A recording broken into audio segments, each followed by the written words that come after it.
Hi, welcome back to my channel. If you're new to my videos, I'm Bex, I'm mum to Finley, and I make videos about parenting, lifestyle and motherhood after infertility.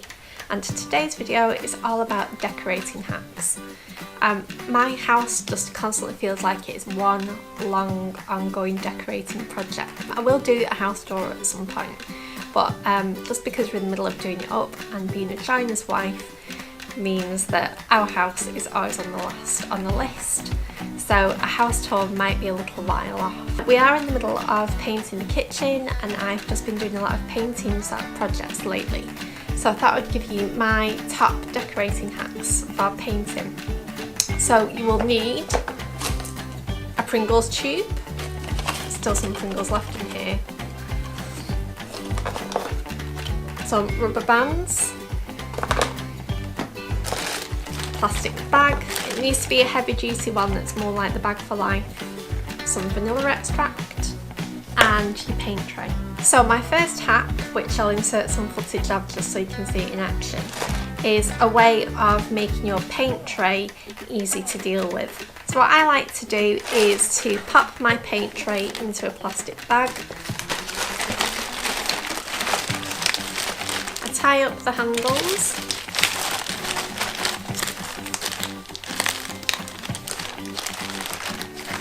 And then what I tend to do is just flatten it out, and then I will put some sellotape just over these edges here and here just to keep it in place. You can then pour your paint into the paint tray, and then when you're finished, all you just need to do is snip off the sellotape and just snip where the handle is, and then carefully take your paint covered bag off, and it's just an easy way of making sure that the clear up from decorating is easy to do.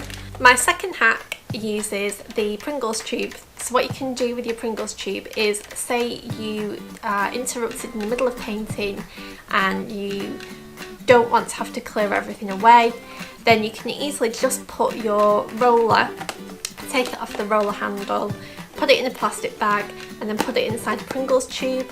All the rollers I've ever used do fit really easily inside a Pringles tube, and then when you need to go back to painting again, you just take it out of your plastic bag, whack the handle back on, and it's just dead easy to carry on painting. This will last overnight as well if you need it to.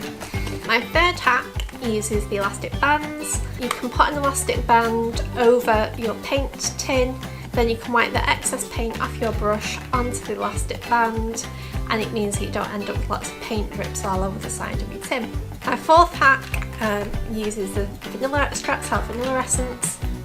If you just put a couple of capfuls of this into your paint tin and stir your paint around, this will make the paint smell of vanilla, so you don't have any nasty paint smells, but it won't affect the paint. My last hack, number 5, is a bit of a sneaky one.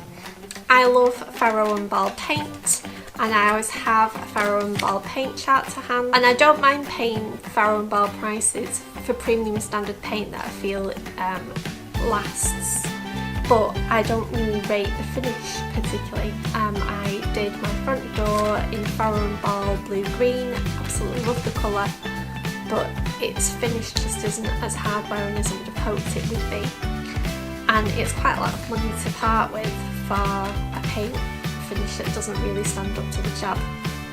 It's quite controversial to say that because I know loads of people love Faro and Ball, and I have painted the majority of our house in Faro and Ball colours. So what I've started doing is just having one of these in my bag, so that the next time we decide to go buy paint, then I've got all the Faro and Ball shades, because I tend to just use Faro and Ball shades in the house, and then I can get that custom made at B&Q. Valspar do this service, although they won't publicly, say that they'll do this.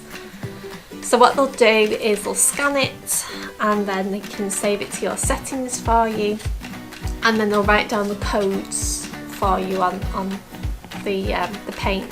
They won't write the Faro and Ball shades on there because they're not allowed to do that, but then you will have that to refer to. So what I tend to do, I've got a couple of these knocking about, is I'll just write down the code number and say this the shade that I'm looking at, and then if I do want to buy in bulk for that, then I can take that back and I'll know that's the colour that I want. It's just a cheeky way of getting the colour that you want in the finish that you want, that's hard wearing, and is the cheaper way of doing things. So I hope you've enjoyed my top 5 decorating hacks. Hit subscribe if you'd like more videos like this, and hit the bell so you know when my videos go up, and I'll see you in the next one. Okay, bye!